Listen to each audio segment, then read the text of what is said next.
If you think I'm not starting my star boy over all these... It's been a while since I've uploaded a video. But you know, my bad. But we're here and we're back with another edition of Start Bench Release. If you do like the content that you see on the channel, be sure to like, be sure to subscribe, and let's be sure this time to keep the good times rolling. No escuché. Ese grito tuyo para los espectadores.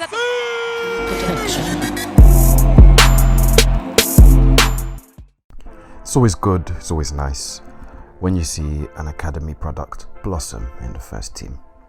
When you see your star boy doing bits, scoring goals, getting the contracts, the accolades, it's just a nice feeling. So in this episode of Start Bench and Release, it's only right if we look at three of England's highest touted prospects in Chelsea's Callum, Hudson Odoi, in Arsenal's Bukayo, Saka, and in Manchester United's Mason Greenwood. We can start with youngest to oldest as we normally do, which means Mason Greenwood is first on the list. Now in Manchester these days, there's really not a lot to smile about. There's a 50-50 on who wants the manager in and who wants the manager out. There's superstars that are not playing to their best, and generally they're just behind a lot of the teams who they consider to be competition. If they want to be in the elites of the Premier League, they need to be ahead of the likes of Liverpool and Man City and all these teams. But one thing to smile about is the emergence of Mason Greenwood. When he's not on international duty with Phil Foden looking for beanies, he's actually a very, very polished football player. If you watch or you're a fan of his game, then you know what he brings to the table in terms of his strengths. Very, very cool under pressure, very, very cold finisher. Whenever he strikes a ball and it looks like it's about to, whenever he strikes a ball heading towards the goal, it always looks like it's going in. Doesn't matter whether it's the left foot, whether it's the right foot, whether it's off the volley, whether it's one-on-one. Cold. Especially for somebody of his age to be that polished of a finisher is extremely impressive. Though he's not the best dribbler on this list, I definitely wouldn't call it a weakness. He has played on the wing a lot for Manchester United, even though he's primarily a striker. Probably shows the unbalance of the team, but that's neither here or there. The fact that he does do a good job at right wing does show he has a level of versatility that should be respected. So he can play up top, he can play on the right, and if he does have to play on the wing, I would prefer him on the left.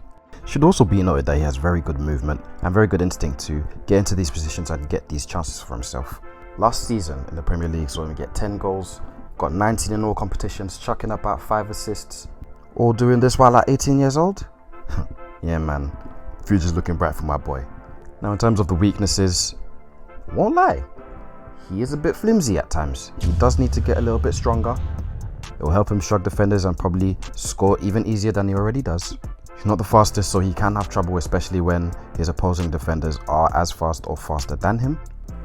And I'm not exactly going to call this a weakness, but I'll put a question mark on it. His mental strength does need to come into question at times. Now, of course, this country puts a lot of pressure on young players to succeed and be the bright hope and be the next player to carry us in the next major competition in the world. And the England stuff obviously probably didn't help him in any way. May have not affected him at all. Maybe he's going through some personal stuff. I don't know. I haven't spoken to the guy. But hopefully this was just a blip and nothing that we need to look into long term. Just my opinion, but I don't think it's anything that we need to worry about. Let me know what you think in the comment section below. Next player that we're going to look into is Mr. Bukayo Saka. You know what, it's a very similar story down in North London as it is in Manchester. There's not a lot to smile about. At the time of recording this, they have just lost to Tottenham.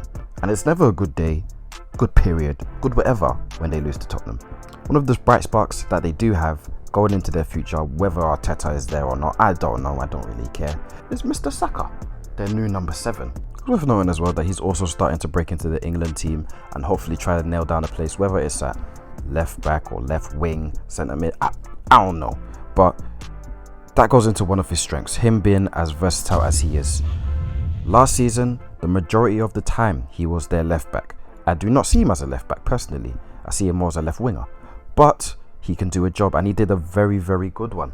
Last season in all competitions, he got 11 assists.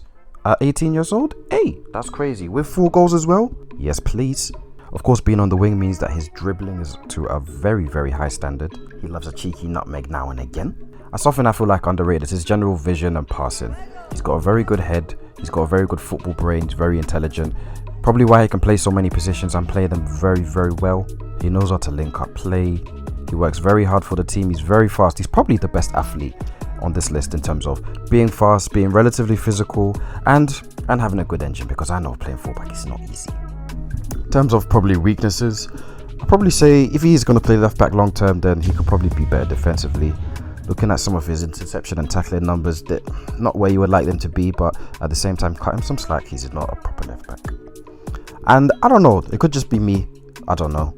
Please let me know in the comment section below. But I feel like the other players that's on this list, he has the lowest ceiling. And by that, I mean that I could see Greenwood being one of the best strikers in the world. I could see the person we're about to talking about being one of the better wingers in the world, if everything goes right for him anyway. And I'm not saying that Saka cannot get to that level. I'm not saying that he can't be one of the best in this country, but I don't know, how much better can he actually get from where he's playing at right now? Question of the day. Like I said, let me know in the comment section below.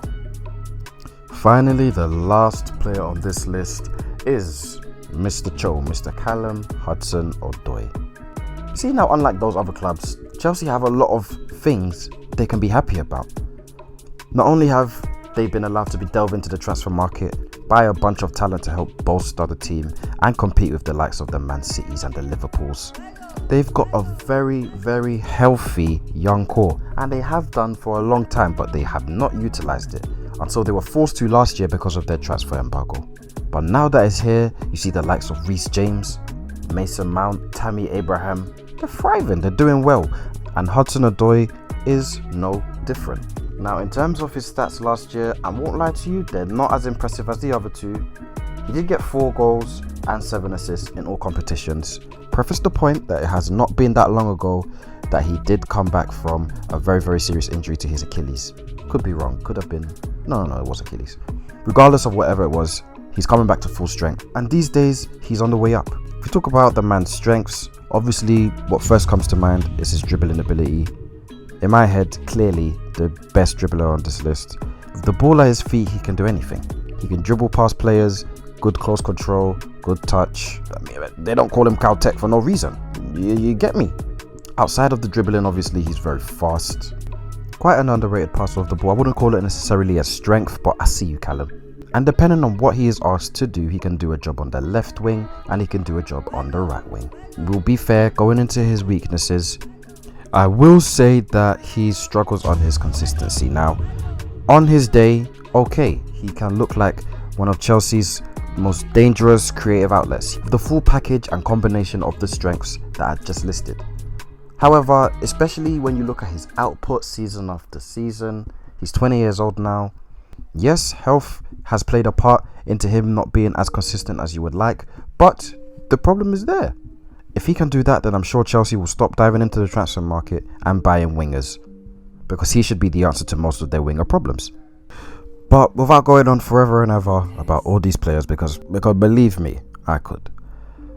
If you think I'm not starting my star boy over all these, I was about to call them bums. Nobody on this list is a bum.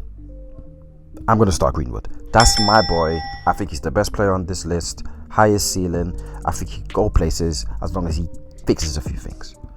I'm going to put Saka on the bench. And even though I did say, yes, he has the lowest ceiling out of all of these 3, he's the second best player on this list.